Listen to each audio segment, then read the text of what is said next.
ಮುಸಲ್ಮಾನರಲ್ಲಿ ಜಾತಿಯ ಗಲಾಟೆಯೇ ಇಲ್ಲ ಅಂತ ನಾವು ಅನ್ಕೊಳ್ತೀವಿ. ಮುಸಲ್ಮಾನರಲ್ಲೂ ಜಾತಿ ಇದೆ. 3 ತರದ ಮೇಜರ್ ಕ್ಯಾಟಗರಿ ಇದೆ, ನೆನ್ಪಿಟ್ಕೊಳ್ಳಿ. ಮೊದಲನೇವ್ರನ್ನ ಅಶ್ರಫ್ಗಳು ಅಂತ ಕರೀತಾರೆ. ಸೈಯದ್ಗಳು, ಶೇಖ್ಗಳು, ಪಠಾನ್ಗಳು, ಮುಘಲ್ಗಳು, ಈ 4 ಜನರನ್ನ ಅಶ್ರಫ್ಸ್ ಅಂತ ಕರೀತಾರೆ.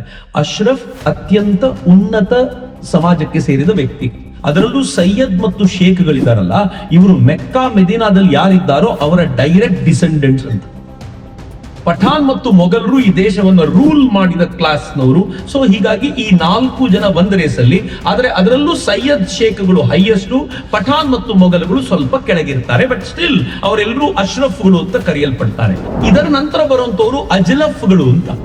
ಅಜ್ಲಫ್ಗಳು ಯಾರು ಅಂತಂದ್ರೆ, ಭಾರತದಲ್ಲೇ ಇದ್ದು ಈ ಆಕ್ರಮಣಕಾರಿಗಳು ಬಂದಾಗ ಇವರಿಗೆ ಹೆದರಿ ಕನ್ವರ್ಟ್ ಆದವರು, ಬಟ್ ವೃತ್ತಿಯಿಂದ ಸ್ವಲ್ಪ ಮೇಲ್ ಸ್ತರದ ಕೆಲಸ ಮಾಡ್ತಿದ್ದಾರೆ. ಜಾತಿಯ ದೃಷ್ಟಿಯಿಂದ ನೋಡೋದಾದ್ರೆ ಮೇಲ್ ಜಾತಿಯ ಜನ ಭಾರತದವ್ರು ಯಾರು ಕನ್ವರ್ಟ್ ಆದ್ರೋ ಅವರೆಲ್ಲರೂ ಅಜ್ಲಫ್ಗಳು. ಇನ್ನು 3ನೇ ವರ್ಗ ಇದೆ, ಅಸ್ಪೃಶ್ಯದ ವರ್ಗ ಮುಸಲ್ಮಾನರಲ್ಲಿ, ಅವರನ್ನ ಅರ್ಜಾಲ್ಗಳು ಅಂತ ಕರೀತಾರೆ. ಉತ್ತರ ಭಾರತದಲ್ಲಿ ಅಜ್ಲಫ್ಗಳು ಮತ್ತು ಅರ್ಜಾಲ್ಗಳನ್ನ ಸೇರಿ ಪಸ್ಮಂಡಾಗಳು ಅಂತ ಕರೀತಾರೆ. ಮುಸಲ್ಮಾನರದ್ದೇ ಜಾತಿ ಕೇಳಿ ಅವರನ್ನ ಆ ಪದವಿಯಿಂದ ಕೆಳಗಿಳಿಸಿದ್ದ ಇಲ್ತಮಿಶ್. ಬಲ್ಬನ್ ಅಂತ ಒಬ್ಬ ಇದ್ದ, ಗಯಾಸುದ್ದೀನ್ ಬಲ್ಬನ್. ಈ ಬಲ್ಬನ್ ಏನ್ ಹೇಳ್ತಿದ್ದ ಅಂತಂದ್ರೆ, ನನಗೆ ಕೆಳಜಾತಿಯವ್ರನ್ನ ಕಂಡ್ರೆ ರಕ್ತ ಕುದಿಯುತ್ತೆ ಅಂತಿದ್ದ. ಈ ಅಶ್ರಫ್ಗಳು ಎಷ್ಟು ಸುಪೀರಿಯರ್ಗಳು ಅಂತಂದ್ರೆ, ಇವರು ಈ ದೇಶದಲ್ಲಿರುವ ಬೇರೆ ಮುಸಲ್ಮಾನರನ್ನ ತಮ್ಮ ಸಮಕ್ಕೆ ನೋಡ್ಲಿಕ್ಕೆ ಇಷ್ಟಪಡೋದಿಲ್ಲ. ನನ್ಗೆ ಗೊತ್ತಿಲ್ಲ ಅಷ್ಟೇ ಇದು.